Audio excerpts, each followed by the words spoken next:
Morning guys, সবাইকে শুভ চৈত্র সংক্রান্তি। আজকে তো আমাদের বাঙালিদের সংক্রান্তি। তো এখন তো আমরা উড়িষ্যায় আছি। তো উড়িষ্যা তো ওরা সংক্রান্তি সেলিব্রেট করে।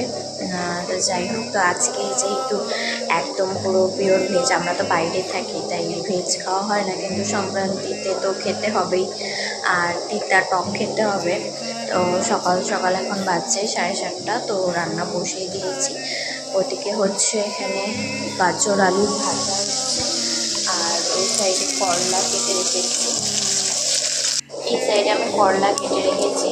এদিকে রয়েছে সয়াবিন ভেজানো, আর এদিকে ইলেকট্রিক কেটেলতে আলু সেদ্ধ করছি। এগুলোই রান্না করবো আজকে। আর এদিকে আম রয়েছে, আমগুলো দিয়ে চাটনি করবো ভেবেছি। আর এখানে প্রচণ্ড গরম, তাই এত ঘাম বেরোচ্ছে আমার। প্রচণ্ড গরম এখানে। রান্নাঘরে আসলেও তো ফ্যান চালানো যায় না, আরও বেশি গরম লাগে। ফটাফট করে নিই। এখানে ওর টিফিন বক্সটা রেডি করে নিলাম। ভাত, গাজর আলু ভাজা আর করলা ভাজা। করলা ভাজাটা অল্প করেই করেছি, অনেক করলা আছে কিন্তু ওই বড় বড় করলা কাটতে অসুবিধা হয়, তাই একটাই করেছি। এদিকে নিরামিষ সয়াবিনের তরকারি বসিয়েছি। চাটনিটা হয়তো এখন করতে পারবো না, পরে করবো। আর এখানে আছে আম, এই সিজনের। কালকে দেখলাম উঠেছে, তো নিয়ে এসেছি আধা কেজি। সো গাইজ, তো খাওয়া দাওয়া প্যাক করে দিয়েছি, গাড়ি দাঁড়িয়ে আছে, তো যাচ্ছে অফিসে চলে যাবে। দেন আবার রাত্রি 8টার দিকে আসবে।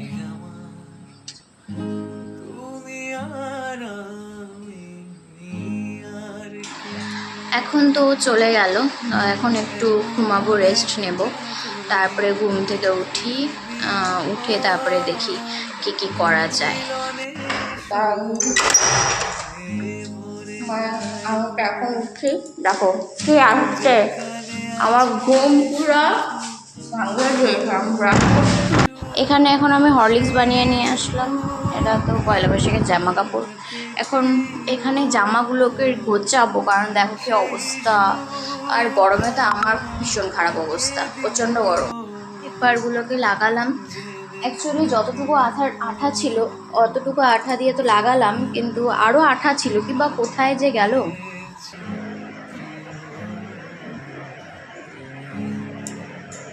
তো গাইস, চাটনি বসিয়ে দিয়েছি, মানে এখনও বসাইনি, ফোড়ন দিয়েছি 5 ফোড়ন আর শুকনো লঙ্কা। এখানে আম কেটে রেখেছি, চলো বানিয়ে নিই তাড়াতাড়ি করে।